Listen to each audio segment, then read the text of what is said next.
Hey guys, welcome back. Today we are covering a topic that I've actually had quite a surprising amount of requests to talk about, and that is how the UNSC In Amber Clad was infected by the Flood. Now, to be fair, I can actually kind of understand why so many people want to see this video, because Halo 2 really does leave its infection as somewhat of a mystery.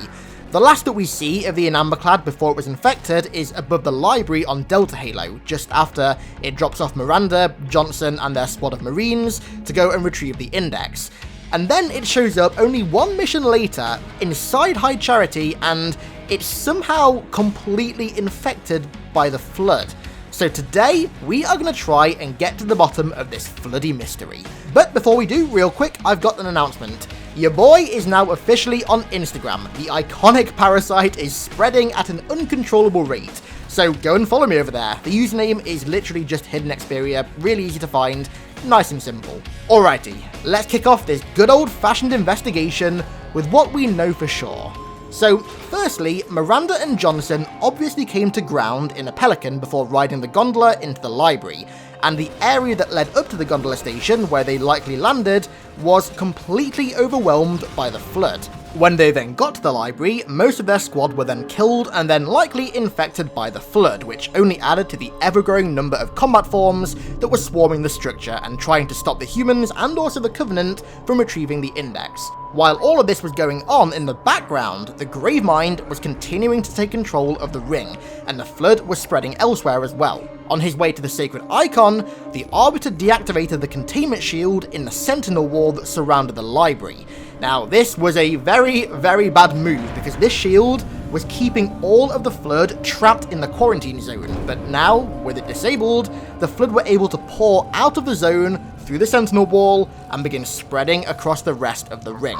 And with all of this happening on the surface of the ring, Keyes left the In Amber Clad in the worst possible place, in low orbit right above the Flood-infested library. What a smart move that was. Good job, Keyes. Okay, so now that we have what little we know on the table, we can look at two of the most likely theories that explain how the ship was infected. The first theory is that the Flood commandeered air transport and then flew up to the ship. So during the mission quarantine zone, we can see that UNSC piloted Pelicans are flying around, providing supplies and air support for the Marines that are helping retrieve the Index. Now, given that the Flood were in the coordinator stage of development during Halo 2 and that they had a Gravemind controlling them, and were clearly intelligent enough to pilot vehicles, it's highly possible that they commandeered a Pelican, maybe a crash Pelican, or maybe even the one that Miranda and Johnson came to the surface of the ring in, and flew it up to the In Amber Clad.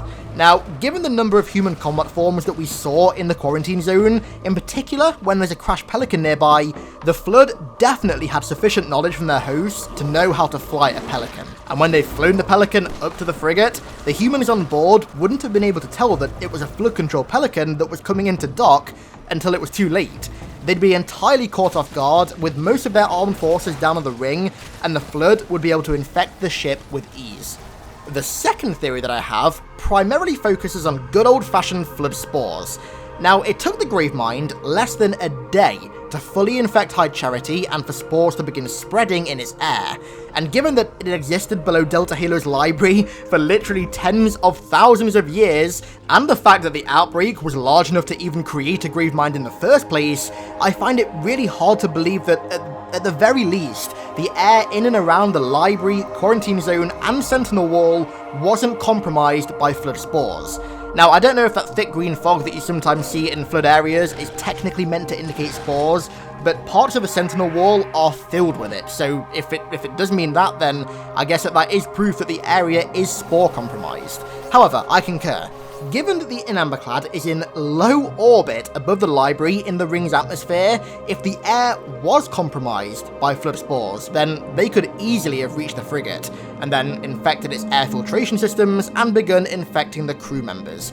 Even if only a few spores manage to make it that high up, all it takes is for one person on board to be turned into a combat form, and then they can very easily spread the parasite by biting other people, transferring their bodily fluids, or by growing infection forms in their back. Now, of course, the two theories aren't mutually exclusive by any means. A Flood-compromised Pelican could have flown up to the frigate, while spores in the air infected its filtration systems, but I think both theories definitely have their own merit.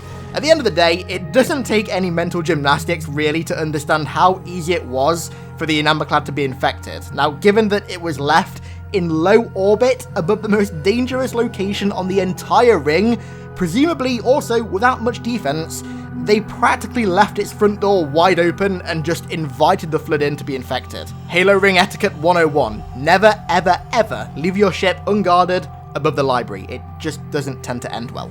So, which theory do you think is correct? I'd be really interested to see your thoughts in the comments because this video was very highly requested, so if you have any thoughts or theories of your own, then leave them down below, I'd love to see them. These are just my own personal thoughts on the event, just my theories, but given all the evidence that I put forward, and how easy the ship really was to infect, I think that both theories are about as likely as each other.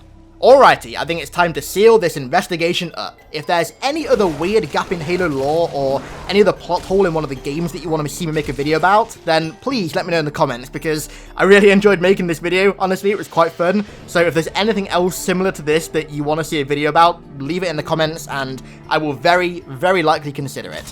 So, I want to give a big thank you, as per usual, to everybody supporting me over on Patreon. Your support genuinely does mean the world to me. Ardent, Tomahawk, Evan, Momo, Shikata, Mjolnir, Matthew, Pierre, Toni, Jim, Theo, Michael, Jack Madden, Eric Brown, Sam Grafton, Bruin98, Hayden Woods, Matthew Brown, Gareth Davies, Renegade Ginger, and fwimmygoat. Fwimmygoat. That's quite the name right there. Thank you so much for watching, guys. I really appreciate it, and I'll catch you in the next one.